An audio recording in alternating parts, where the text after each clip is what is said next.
Good afternoon, everyone. It is 2:30, and I want to welcome you all to our third Brown Bag Lunch of 2019.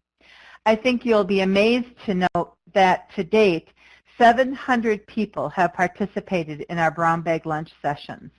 And even today, there are 34 lines open with people in groups of 5, 10, 15, 20 from throughout the entire organization. There are also people just calling on the phones, and I need to announce that for the first time ever, we have individuals representing our across-the-pond colleagues, approximately 7, 8, maybe even as many as 10 individuals from the UK. So welcome to all of our new colleagues.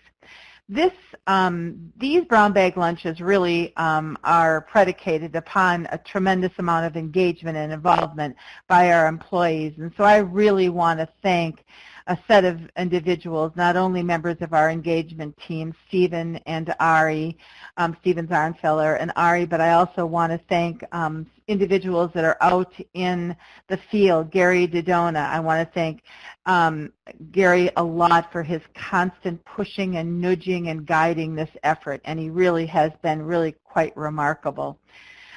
So today I am thrilled to introduce a woman who I've only recently gotten to know, and I think you'll be as impressed with her as I have been. Her name is Lori Hebert, and Lori is a colleague and works with us in New Hampshire, and she'll talk a little bit about that. But I want you to give you a little bit of a sense of Lori.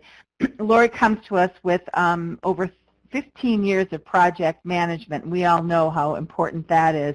She actually served as a project manager with Cityside Management Corp in Manchester, New Hampshire from 2004 to 2013, and before that she was project managing in other organizations. What's most interesting is that really since 2015 she has functioned as a parent leader and a practice advisor and a parent consultant with Health and Human Services in New Hampshire and with DCYF in New Hampshire. And I think what makes that remarkable is that she comes to us with a lens of sitting side by side with people who struggle every single day in their and celebrate every single day in their process of recovery. One of the reasons that we asked Lori to speak today is because we sent out a survey and we had an amazing response.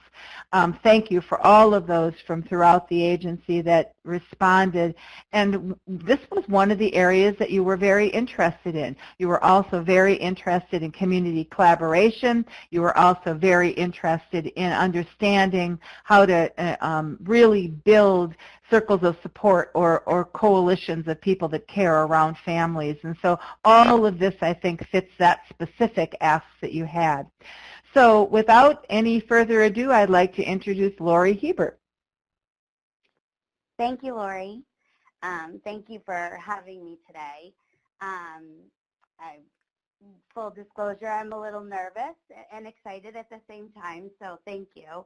I think before we kind of get into the presentation, it's important to talk about where I came from and why I am here doing this work now. As Lori had said, I have a long history with project management. I actually worked for HUD on the government side, helping out with FHA foreclosures, and that was my background. But really, I'm a mom. I have 3 boys. I have a husband, and we both, we were the typical middle-class family, raising our kids. We owned our own home. We both had career jobs. And in 2012, we started to face some adversities with our property. And we struggled. And, raising kids is hard enough. And then you start struggling with your home, and we weren't, having luck with trying to keep our property. We ended up losing our property. We bought in the height and lost in the crash. And that took a real toll on our family. We went from you know, being property owners to renting. We then faced some, you know, some issues with my husband's employment. He had an injury on the job. And subsequently, I myself had been in long-term recovery. I had spent 18 years raising a family, you know, and unfortunately, once these adversities happened, I myself found myself in a relapse. And life really changed from there. After we lost our property, it went downhill, and unfortunately, we ended up going from, again, being your typical middle-class family to being homeless. We had nowhere to go, and unfortunately, while being homeless, we lost our children to DCYF, and we then became involved with child welfare. And you know, I came from a background of never having a parking ticket, and now I've lost my kids to a system that I don't know anything about.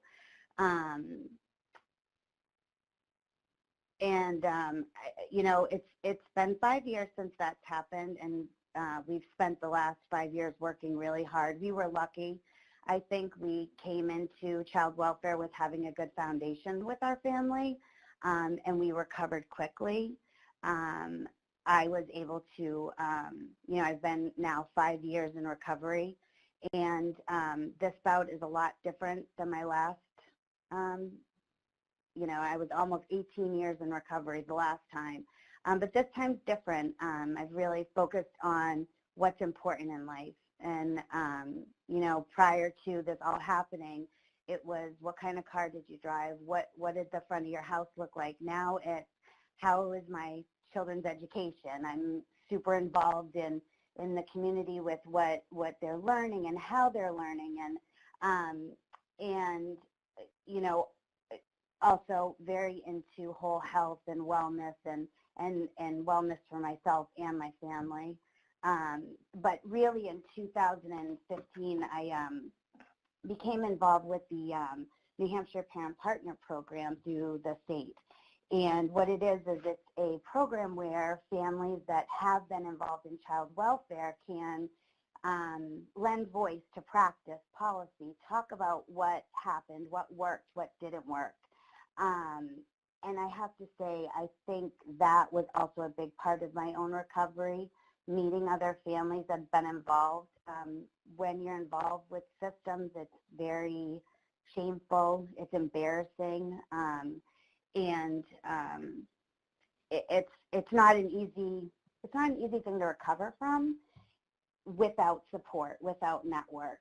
And I was lucky to get involved, and I started talking on panels, and I started talking about recovery and substance use disorder, and that it affects all of us, anyone. It doesn't discriminate, and where you can, you know, and relapse happens too. That was another thing that we talked about in co-occurring, and how mental illness can really tie into substance use disorder. And this was back in, this was 2014, and there weren't a lot of services out there at the time, especially in the state of New Hampshire. So it was really huge in my own personal recovery to be able to talk about and network. And then as I grew, I actually started working in local DCYF offices, and then I started being invited to do some peer-to-peer modeling, and kind of taking the lens of helping families work their case plans, and what does a court process look like, and how to parent now that you're in new recovery. And so these were kind of avenues that we were looking at, and I eventually became a consultant for the state under the New Hampshire Parent Partner Program. And shortly after, this was last year, and shortly after I became a consultant, I met some wonderful people with Granite Pathways, and this project had just started, and we explored it, and I came on board, and I'm so excited to be here. And you know, it's funny. I went from having a couple different contracts throughout the country, and then losing everything, not wondering if I'd ever, you know, be in project management again, be able to do this work, and here I am as the project manager for Strength to Succeed, which is being peer-to-peer support for families involved with DCYF. And that's why I'm here today. Lori, thank you so much for sharing that. And I noticed that there's a hand raised, and I'm going to ask that anyone that wants to ask a question, if they could email the question to me, Lutz, L-U-T-Z, at fedcap.org. I'll put the questions in the queue because we've got quite a few questions already that have been emailed. So I thank you so much for that very, very heartfelt sharing. And I want to kind of clarify a couple of things. DCYF stands for the Division for Children, Youth, and Families, which is the Child Welfare System in the state of New Hampshire. No problem at all, Lori. So before you start doing your presentation, let's start out with just a general question. And then when you want Ari to move the slides, you can. But there is a lot of people that really don't understand what peer-delivered or peer-led services are. And I wonder if you could start by providing a bit of a description of what they are. I think that would be helpful. Sure. I mean, really peer-led services is coming from the lens of lived experience and offering, you know, a non-clinical support and you know, peer services are offered in many aspects of even just business, but in the recovery world, it's that lived experience and really offering those supports on a non-clinical level. So, Lori, when you say non-clinical, I think there's people out there that may not even know what that means. And Ari, you can, Lori, I'll just ask one more question, and then you can start with your formal presentation, and we can tee this up. But I want people to understand going in this concept of non-clinical. Can you talk about what that means a little bit, and why it's valuable? Why not have clinical services? I think they're both of value. I think they're different. Clinical is, you know, your assessment on whether it's someone that a late act licensed alcohol and drug counselor that can really give that expertise level of evaluation for someone, whether it's mental health or substance use disorder, and so that is as valuable as the peer support. And I think with the peer support, we're finding that when you give lived experience and you share that emotion and that understanding of what someone has gone through, and show that there's hope, it lends a different level of support than just that doctor versus patient support.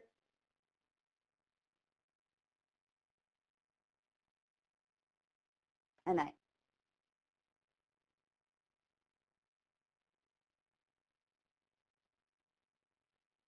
Great. So we're going to, that's excellent. We're going to launch into your presentation, excellent, and then we'll dig into this definition of peer-led support, I think, over and over through our questions. So thank you. Thank you.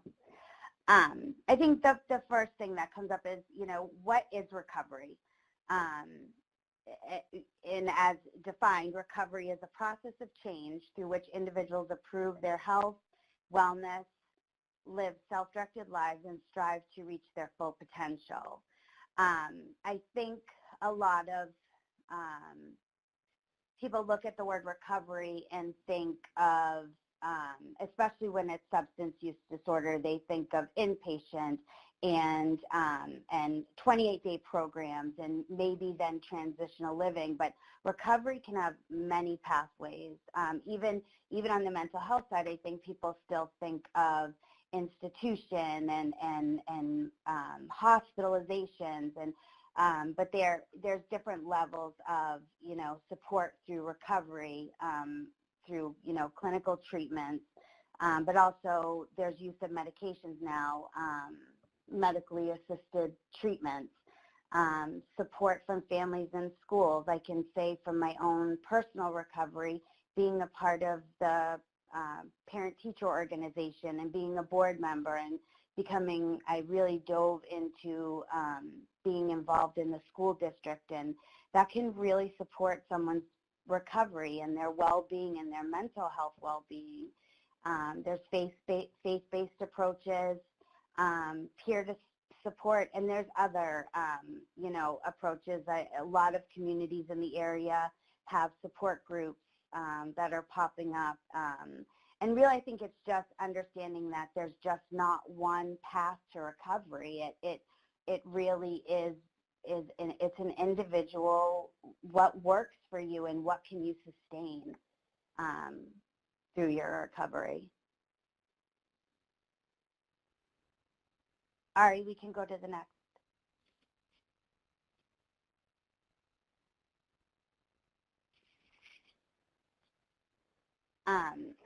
There's 4 dimensions of support through recovery. Health, which is really learning to overcome, manage, and living with the symptoms and making more healthy choices for not only one's physical but their emotional well-being. Home, having stability, a safe place to live. That really is a foundation of being able to support recovery. We're lucky in New Hampshire. There's some new housing programs that have been popping up. I actually shouldn't use the word lucky because we still have a real issue with homelessness and stable housing. But there is a trend of moving forward with looking at that, because if you don't have a safe and stable place to sleep and hang your hat, it gets hard to have sustainable recovery. Purpose is the next one. Meaningful daily activities, job, volunteering, creating endeavors that are, and increased self-directed. Being able to really meaningfully engage in society while in sobriety is huge in someone's recovery. Community, relationships, social networks, providing support, learning how to have those social networks in a sober environment. And really these 4 dimensions can drive hope and healing for people in recovery. Next slide, Ari. Lori, this is Lori. While you're talking about recovery as it relates to substance use disorder recovery, understanding what we know about peer-led services, this model and those 4 dimensions probably have a place in mental health recovery as much as in substance use disorder recovery. Is that right? Yes. Yes, absolutely. I mean, I think it plays a part in all of our well-being and our That's right. Full health. So. Yeah, who doesn't need a relationships with our community as well as having some degree of involvement and purpose, and who doesn't need a safe place to live and health? So I think these are really important pieces that you've highlighted. So there's a question that relates to this, and I'm going to just hit it right here, because several of the questions that have come up have said, well, this sounds like kind of normal being, kind of being present with another person. Do our outcomes suggest that peer-led services or peer recovery is in fact an effective model? Yes, there's a growing body of evidence that suggests that peer provided recovery-oriented services produce outcomes as good and in some cases superior services from non-peer professionals. So when we were talking about this as we were preparing, we found ourselves looking on Google, and we found 5, 6, 7, 8, 9, 10 articles that all said basically the same thing, which I think is interesting for people to know and to understand. So let's see where peer support began. Yeah, so when I was researching, and I have to be, completely honest, I was learning a lot as I was researching to do this brown bag. The peer support can be tracked actually back to the late 18th century, France, and which I found amazing. It was, used in the mental health model to support those that were struggling, and I found that to be really amazing.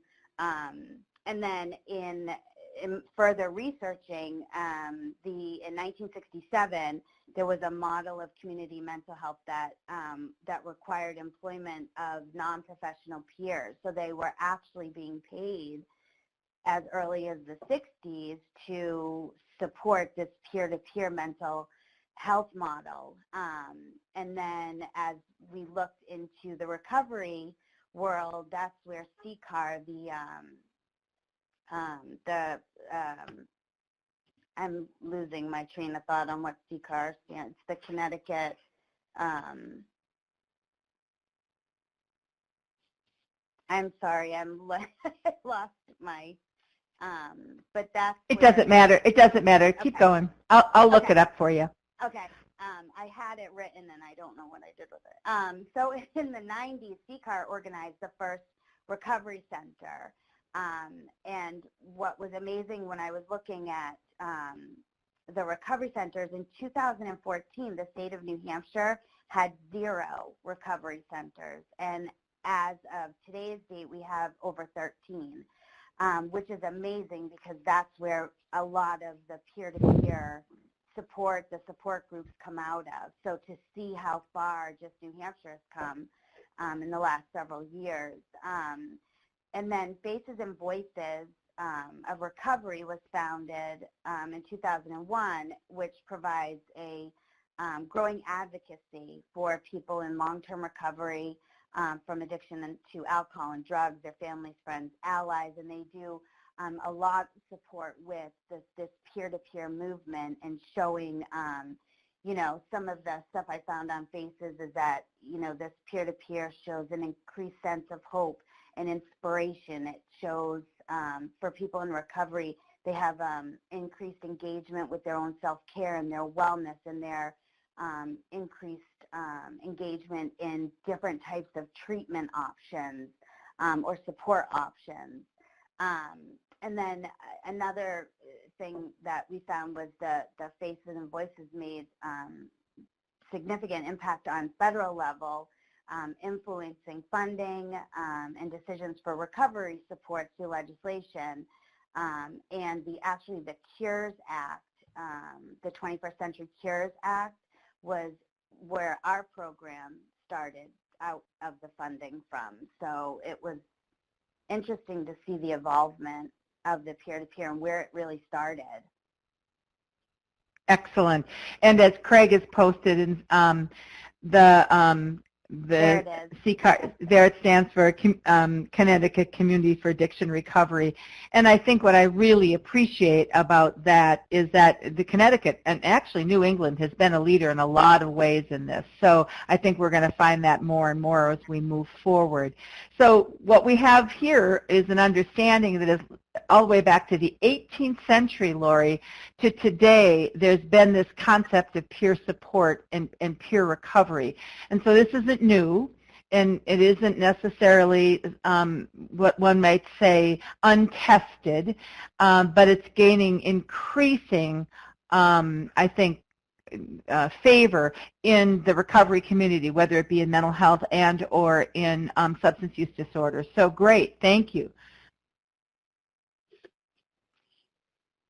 Thank you. We can go to the next slide, Ari. So I think then it comes up, the question, what is a peer worker? What does that look like? And really, peer support workers are people who have been successful in their own recovery process, who help others experience similar situations through shared understanding and respect. They help people become and stay engaged in the recovery process and reduce the likelihood of relapse or reuse. Peer support services can effectively extend the reach of treatment beyond the clinical setting into everyday environment of those seeking a successful, sustained recovery process. And I think the model, it's hope. It's you look at somebody who may have similar experience, similar background, similar life, similar, home situation, and you see that recovery is possible and that there can be success at the end, and that can only help encourage and support someone else's recovery. Thanks, Lori. So let's kind of drill down a little bit here as it relates to peer workers. I have probably about 5 questions asked in similar ways. And they have to do with sort of I think an assumption about peer workers that I'm wondering how you might respond to. One of the questions is, how do peer workers not over-empathize with their clients? Another is, how do peer workers know when to share and not to share? Another one has to do, how do peer workers know when to separate their story from the individual story? So what is interesting about this, and there's many that are similar to that, is that there seems to be this assumption that if I'm a peer worker, I'm too close. And I wonder if you can talk about that. And I can, and that's something I've actually learned when I had first started doing some of the peer support back for the Division of Child, Youth, and Families. After taking the certified, the Recovery Coach Academy, I actually kind of realized that I had overshared a little bit. And though the CRSW trainings that peer workers go through, the Recovery Coach Academy, the ethical training, they really dive into the motivational interviewing, the in and the out of sharing, the do no harm. And it really, when we get into this work, we're doing it's not about us anymore. It's about supporting that peer and making it about them. And there's a fine balance between that empathizing, understanding, connecting, with making it about the peer worker. It's actually about the recovery and supporting their process as they go through.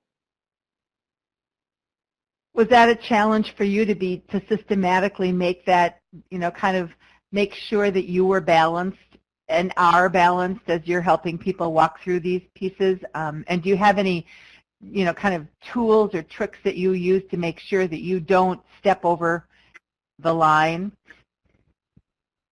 Yes, and I think it is for anyone, and especially I think not only when you're in recovery, but then you add a level of child welfare, and there's a balance between, well, I did it this way, so that can work for you, and understanding that that's not how it works, and you have to let people discover their pathway and encourage the positive behaviors. And I think that really the trainings that the certified recovery workers go through set that foundation for them to be able to offer this peer support. And then there's constant supervision, and these cases aren't always easy, and there's not always a rose at the end of the tunnel. So it's, having that balance and, getting into the work after you've put in your own work on yourself, I think is so important in this role. I think that's a really important statement that you just said that I'd love to underscore. You do the work after putting in your own work. And I bet that's a great message that you can consistently state and reinforce. So I think that's great. I have one other question that's kind of trying to, for the folks on the call that are trying to clarify this concept of a peer worker. The question is, are 12-step programs considered peer-delivered services? Well, I mean, yes, it can be, but it's not. You look at the 12-step sponsorship, and that's more of, it almost borderlines a friend role, and it's a volunteer role, and it's a role where someone is able to call at 3 a.m. to their sponsor and get support. The peer role is really more direct support, resource brokering, finding resources in the community, that one-on-one support that can be offered as opposed to in a group setting.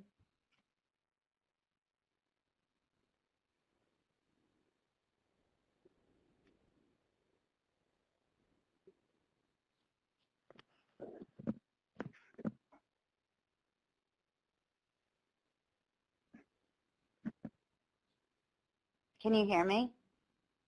Oh, I'm sorry, and I'm talking. Oh. That one of the distinctions sound like this. An individual is paid, an individual is trained, an individual is supervised. So there's a fairly tight structure within a peer worker environment that may or may not exist in our typical AA environment or 12-step environment. Okay, thank you. That's very helpful.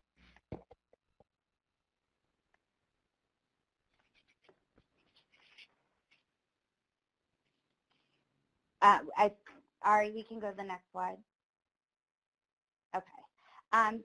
So this slide kind of dives into more of what is the role of a peer worker, and the functionality of it. And recovery coaching at its best offers dimension of recovery support not available from other service roles.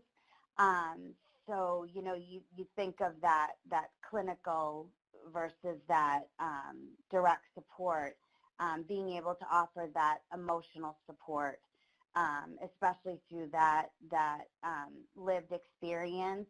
And I often talk about this with other peer workers, that it's not always about the experiences, but more the emotions behind that experience that people connect with. We can all have different experiences, but we can connect on emotional levels. And then also the informational support, again, that resource broker, being able to take the time and find different pathways that are out there and available. The instrumental support and that companionship, again, it's that lived experience, it's that sense of hope, it's that being able to really connect with somebody deeper than just on a clinical side. Great. So I have a question to ask it just came in actually right now. So if I'm a peer worker, when does my role end? I mean, do I stay with an individual for years and years and years? Is peer worker or peer support a time-limited endeavor? How does that work? Well, I think it depends on where they work. I know I can speak for our positions within the Strength to Succeed contract. We have families that we could be working with for upwards of a year. And the goal would really be to get those parents build their recovery network, build their resources, help them build their community support, so that when their time is up with their case, where they're hopefully getting reunified back with their families, that they are at a point now where they have the community networks and they can go out and sustain their recovery on their own. I think it depends on, you know, where the individual is at. One may need less support and one may need more. And also depending on whatever the company policies are in place. Great. So thank you for that, Lori. So that's in a pretty structured program, and then we're going to describe it a little bit with the Division for Children, Youth, and Families. But in New Hampshire, we also have this marvelous program called Safe Harbor, and people can stop in, and it's completely a peer-led, peer-driven model. They're not involved in any government system, most likely, and they just are in recovery and they stop in. Can they stay and be involved as long as they want to stay and be involved? And is the peer worker that's supporting them able to support them for as long as they need? Yes, and I think, you know, one of the things with Safe Harbor, which is just a fabulous facility, you see that they then turn into volunteering, and then they start taking the trainings themselves, and now we have people that are actually working, offering peer-to-peer that started off visiting the facility looking for that peer-to-peer support, and now are able to turn around in their own recovery and support others.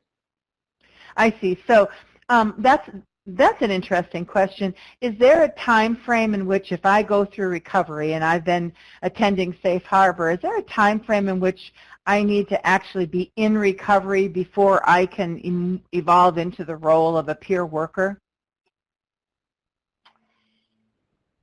That's a good question.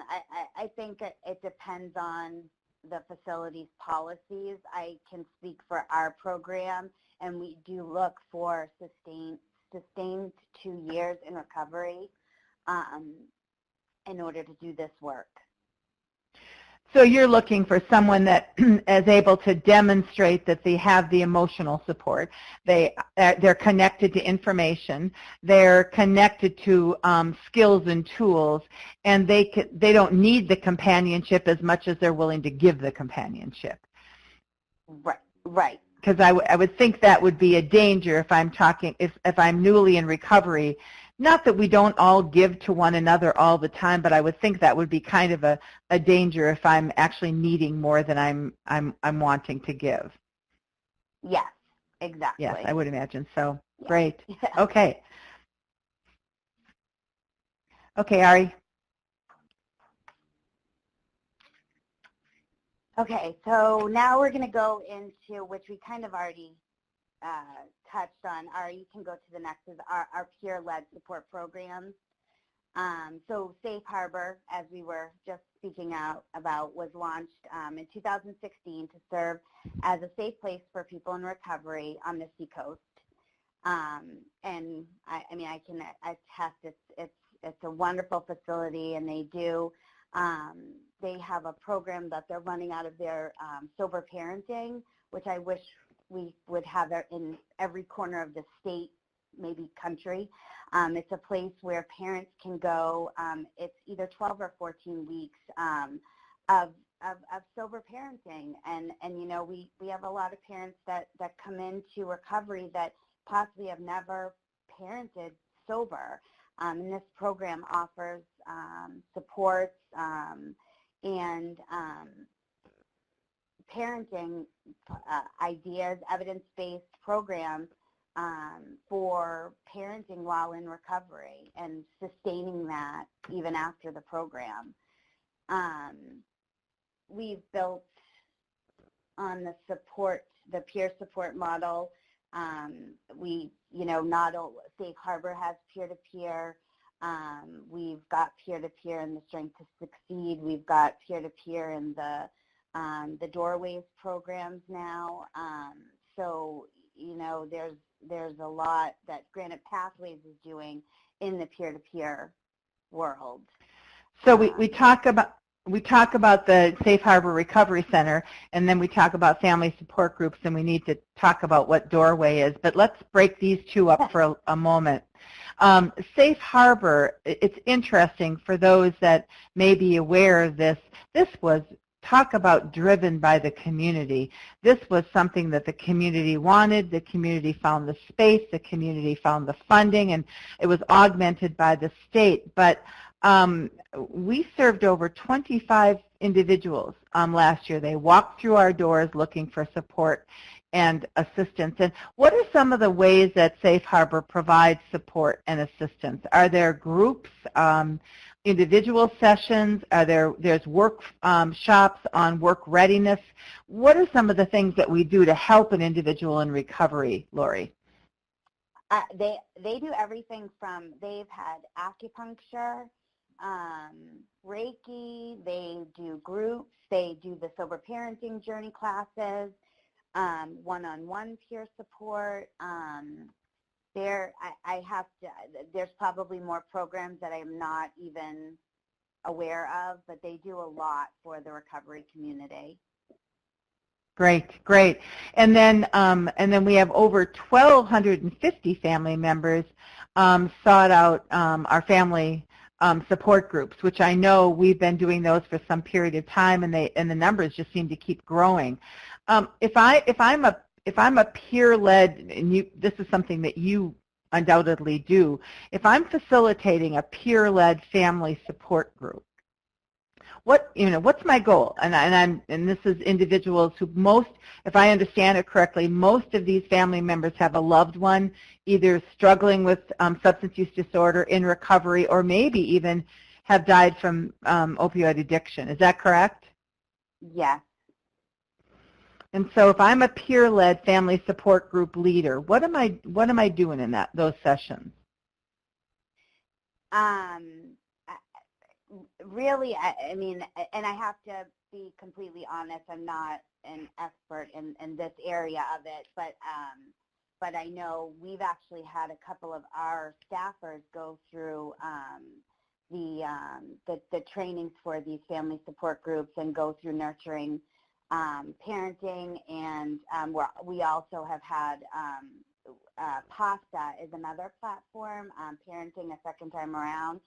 So I think these family support groups offer networking, support, really direct support, especially whether they have a loved one that has passed, whether they have a loved one going through active addiction, early recovery, and then we also have families that are raising children that their family members are either in early recovery or active use. So there's a lot of direct peer support that's offered. I think there's a lot of resource navigation that's offered at these groups too, to help them find out what resources are out there to help them as they move through their journey. Thanks, Lori. And one of the things that you mentioned, and I know this to be true, is that New Hampshire has done a great job with trying to expand their kinship care. And what kinship care is, for those that don't know, is often grandparents, sometimes aunties and sisters and whomever it might be, who are actually offering care for their kin. And so you can imagine how you might need the support of another family member if you're now raising your children's children, or if you're raising your sister's children, and you're really at a loss for how to do it. So I think these are amazing.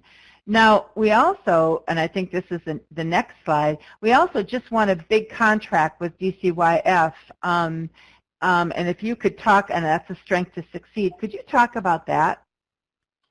Yes, I can. So this is the project that I'm the project manager of now, and was lucky enough to kind of start this movement, years ago in New Hampshire. But basically, Strength to Succeed is, again, we were funded out of the CURES Act and SOAR funding, so it's prevention funding that came out of the opioid crisis, so to say. And it's a voluntary peer-to-peer support model. We offer peer-to-peer support to families who are involved with the Division of Youth and Families in New Hampshire. The family has to have an open case, which means that there is a finding, and the finding has to be substance use disorder, and at least one child in the household has to be 10 or under in order to get referred to this program. And then, so in last year in July, Granite Pathways was awarded 9 locations in the state of New Hampshire.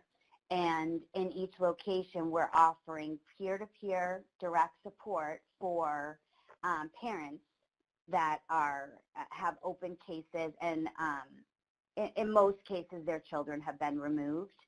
And that peer-to-peer support it's not only that recovery lens of supporting them in early recovery, helping them find those resources, working with them, and if they have an assigned M-LAID Act, what the recommendations are, and helping them navigate those resources. It's also coming from the lens of helping them understand their case movement, their case plan, what's required of them, what the court process looks like, and really being a peer support that allows and enables them to advocate for themselves and move their case along and hopefully get their children back and be reunified.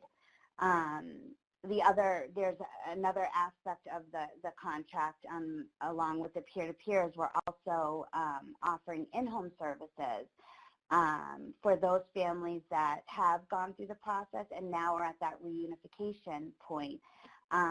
So many times we hear from families that they get their kids back, but now what do they do? Like, they're happy, it's great, but they're overwhelmed, and their children are coming back to them at different developmental stages than when they left. And some of these parents have never parented sober, so they don't know what they don't know. So it's helping them really understand different developmental stages, where their kids are at. Parenting's hard, and that's okay, and here's some resources for you, and things like childcare and getting benefits again, because a lot of these families lose their benefits after the kids leave. So really, and also building their community network so that when DCYF is no longer involved in their lives, they have these supports in place, which will hopefully lessen recidivism of them coming back into the system. And then the third aspect the third part of our contract is the relative care support, using the PASTA, the parenting a second time around, when kids are removed and relatives are caring for these kids, going into the home, helping them navigate resources, helping them understand the different developmental stages. We've got, grandparents in their 70s raising toddlers, and it's been a long time and they don't know, and then you've got kiddos with trauma, so really helping support them and understand and see what resources are out there. The other thing we're finding is especially with grandparents, they're a generation that they don't know where to look for resources. They don't know how to obtain resources, and sometimes they're not comfortable saying they even need the resources. So helping them navigate that and understanding that it's okay to ask for help, and what can we do to help them. This program is really near and dear to my heart. I think it is so needed in this state. We're one of 3 states actually doing this peer-to-peer with child welfare. And I mean, as of February, we've had over 80 referrals. We've got over 40 families serviced, and we have had 3 reunifications. Actually, as of today, we've had 4, so I'm happy to say. So, we are seeing some positive outcomes from this. We're getting feedback from DCYF workers that the families are more engaged since we've had a peer specialist in the office. So, so it's a great program. Lori, thank you. I'm thinking of, Lori said something that I think we probably want to put a fine point on, is that, and I think it's one of the drivers of a peer support program. I was thinking back to one of my days as a brand new social worker, and I was doing a lot of work with lots and lots of different individuals. And I remember doing work in kind of a tough neighborhood and thinking that I understood what it was like to be a parent in this neighborhood, thinking I had a clue. And I walked in, and I found myself surrounded by a fairly large family in a relatively small room, and they were all sitting on the floor. And I was puzzled as to why they were all sitting on the floor, and asked the question, and this happened to be in kind of a tough part of Las Vegas. And the answer was, we live life below the windows. It's a way in which we do life. And I asked the question, why life below the windows? And the answer was that because if we don't, the drive-by shooting could kill us. And so we don't want to stand in front of the windows. And I walked away from that experience and was pretty moved, in fact, pretty blown away, imagining that I had to raise children in an environment where if they walked in front of the windows, they actually might end up dead. And so I think what I've heard you talk about in not only Strength to Succeed, but Safe Harbor and our family support groups and the overarching peer recovery model is this idea that I do not know what I do not know, and the credibility it lends to the helping process. And I think we can't underestimate that credibility. And I think the challenge is making certain that the credibility is not lessened by the experience, so that I am able to work my work, which is what you said, and then help someone work their work, and not work my work through someone else working their work. And I think that's a challenging line. And so I wonder, given the fact that although this has been happening in a variety of different ways, I think for a very, very long time, this model specifically is new in New Hampshire. And again, I want to emphasize that peer support is not new, and it's been happening in lots of different ways. But the way we're doing it in New Hampshire is new. Was it challenging to try to garner state support and funding for this kind of a program? Yes. I can tell you that this started before my case even started with DCYF. I know that there's been a movement for over 8 years in the state to offer peer support. I think initially it was to offer to any family that is involved within child welfare. And then because of the opioid crisis and the funding that came in, it then evolved into supporting families that are hit by this crisis. And that's really how it was able to almost infiltrate the offices, because they saw that the need was so great for these families, and that the little portion of peer-to-peer that they were working on was working and successful. And I think that's what evolved it into the child welfare. One of the things I'm so appreciative of is that we, as part of the Fedcap Group, and specifically Granite Pathways, is carving a pathway specifically in an area that is really burgeoning across the country. There has been, and this is a startling number, there has been a 32% increase in the number of children coming into care as a result of the opioid crisis. On any given day and time prior to the crisis hitting the country, we had about 470,000 people in care across the country, and that has spiked dramatically, and it's spiked because of exactly what we're talking about today. And so I think what I'm so appreciative of is that there is in some ways a lack of judgment by this model, and I think that's I just think that's just stellar. So another question that is general. So we stood up this program, and you're the project manager, and I think all of that has just been so exciting. Has it been challenging to find a cadre of peer support to build your team?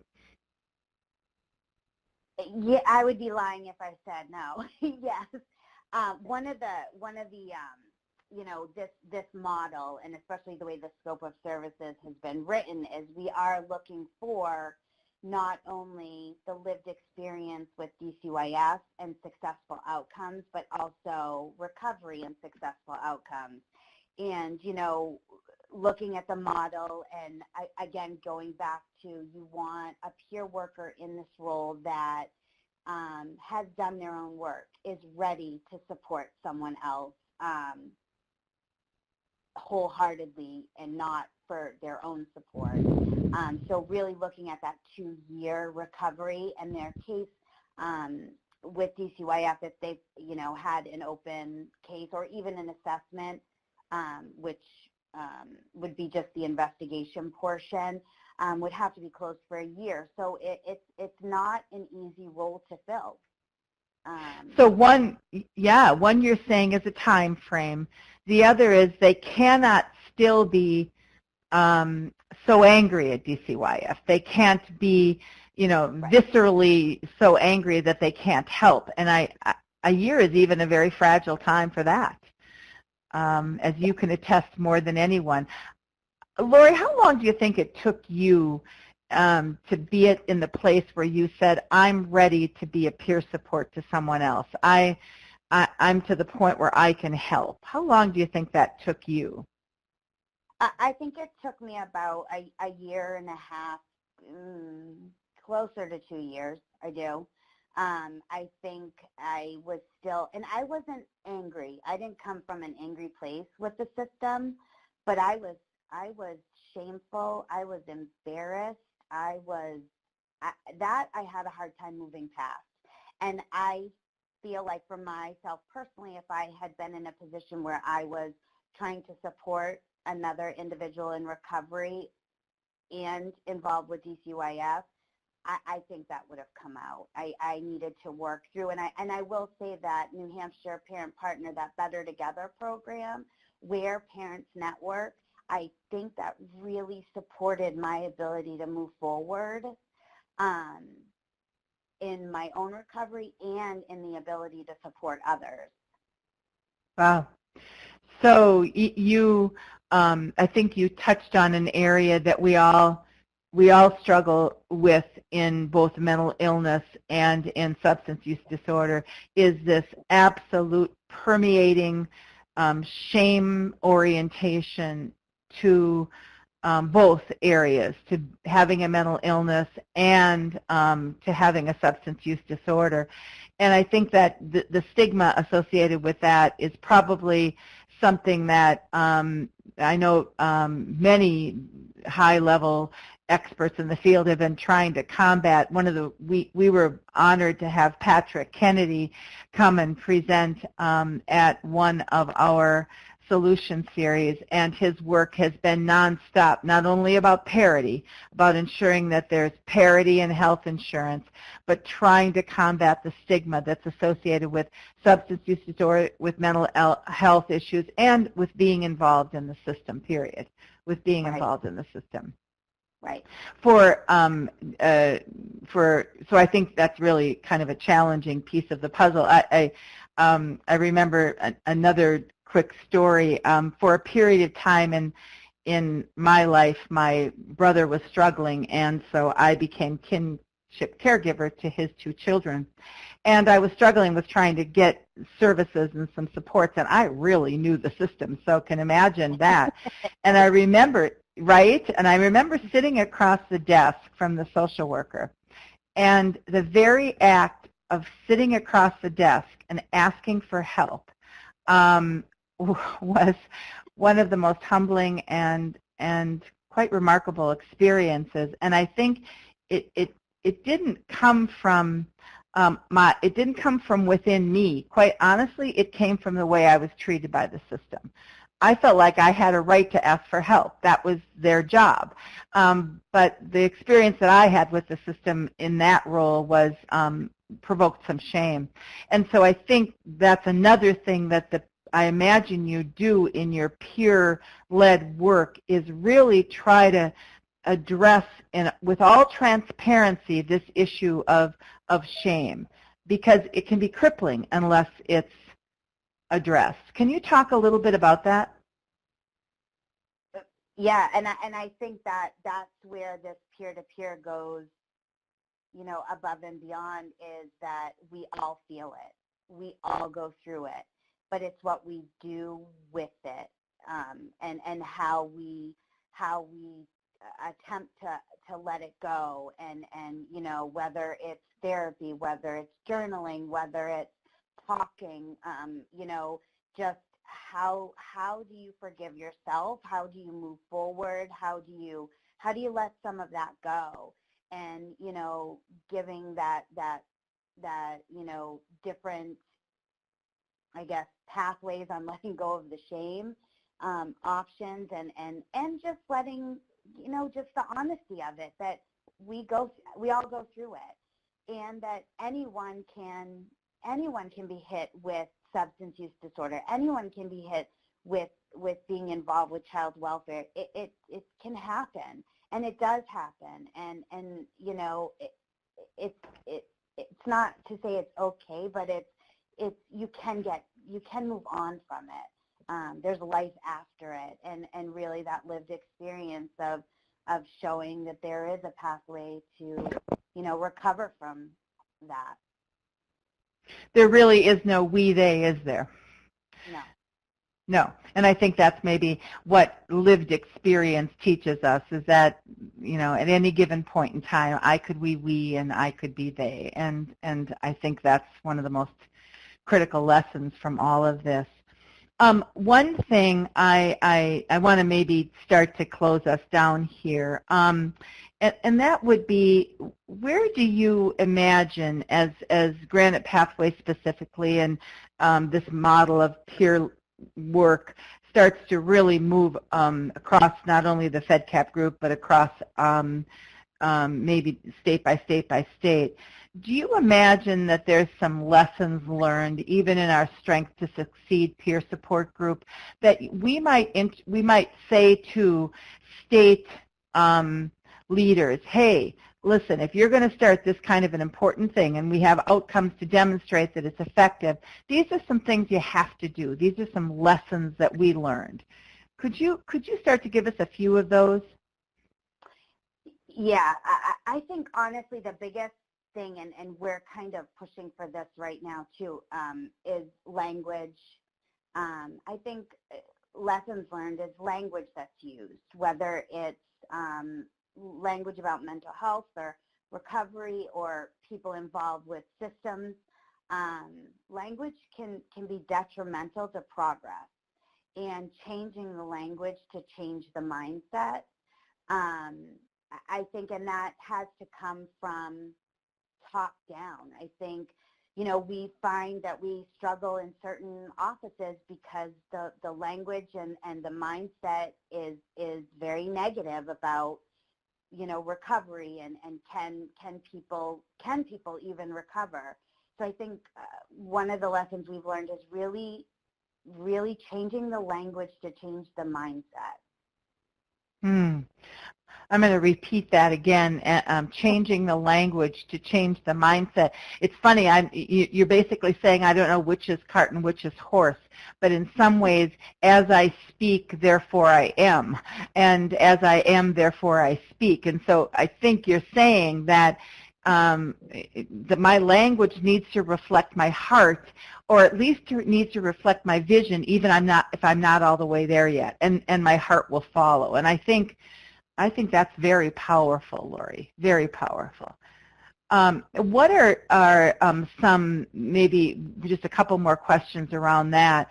So one thing you would say is make certain that you have vehicles in place to do, and I'm putting words in your mouth here, but almost quality assurance around language. So don't assume standing up this program eliminates people's biases. Don't assume that just because I was involved in the child welfare system, that I always have sympathy for someone, or empathy or compassion for someone who is involved in the child welfare system. I could, in fact, be more harsh. And so how is it that you have structured this kind of continuous quality improvement, this really kind of ensuring that the heart of the model isn't lost? I think we do that through trainings and supervision, along with, community outreach. All of our staff is, we do supervision. We do supervision with the MLAID Act, because these cases are tough, and direct peer-to-peer, it's not easy work. And so making sure that you have the supervision in place to support your staff, allowing them to grow in their professional development by, trainings and certifications, and and empowering them on their own professional pathway. I think that lends to a sustainable program, whatever your program is in the peer-to-peer. I see. So basically, you really do view everyone that enters going through a professional development journey, and that wherever they start, of course, it's not necessarily where they're going to end, and that there's steps along the way in their own journey. I think that actually could be helpful as you are constructing the Strength to Succeed peer support model really from the ground up. And as what we've learned in Safe Harbor, and what we've learned in our family support program, and what we're learning in the hub, which is much more of a information and referral, but there still is a degree of peer support. What I think we want to document and codify it, so that at the end of the day, we really do understand what are the training elements and the support elements that work. So I think that's just a kind of an encouragement to you. Let's get it documented. Let's be able to replicate and spread it, because I think it's an exciting and powerful model. Yeah, I agree, and we're still kind of evolving and developing our own program, so. I know. That's kind of what makes it special, right? It's so special. So at this juncture, I have gone through almost all of my questions, and I'm so appreciative to the many, many questions that came in from the group. And I don't have any more in my email box. So Lori, do you have any closing comments that you would like to share with folks before we end this wonderful discussion? Well, I thank you. I think I was a little rocky at the beginning. I was nervous. But I appreciate being able to share this. And I think, if I can just say from my own personal lived experience, so I didn't come, I was a college-educated person and still didn't understand child welfare. I still didn't truly understand recovery. And so having had a peer support person that I could have really talked to, honestly, openly, I could have possibly had a little bit of healing faster than I did. And I see, being involved in this for so many years, I see some of the outcomes of families that we have supported.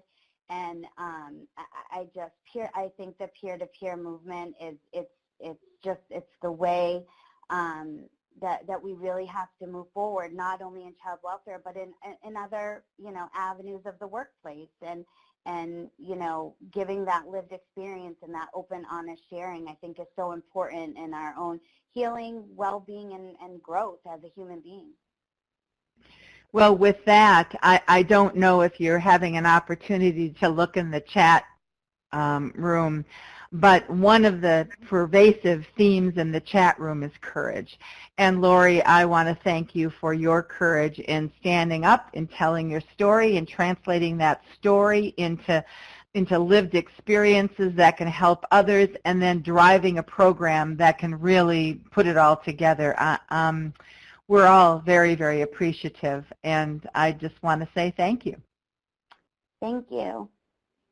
You're welcome. Have a wonderful afternoon, everyone, and thank you again for participating and joining with us today. Our next our next Brown Bag Lunch is coming in April, and our presenter will be Robin Fisk, and she's actually going to be talking about the trends in social services, and Robin is our Senior Vice President for Occupational Health. And I don't want to leave today without doing a brief commercial for our upcoming Solution Series on March 26th at the Westin Grand Central, New York, for those that are in the New York area. And the focus of it is on socially responsible investing. It's an interesting topic, but boy, does it have a lot of parallels to the work that we do in investing of all of our donated dollars into programs that can really change lives. So I just want to thank again everyone, and thank Lori, and have a good afternoon. Take care. And our colleagues in the UK, thank you for staying after work to hear and participate. We love it. Thank you.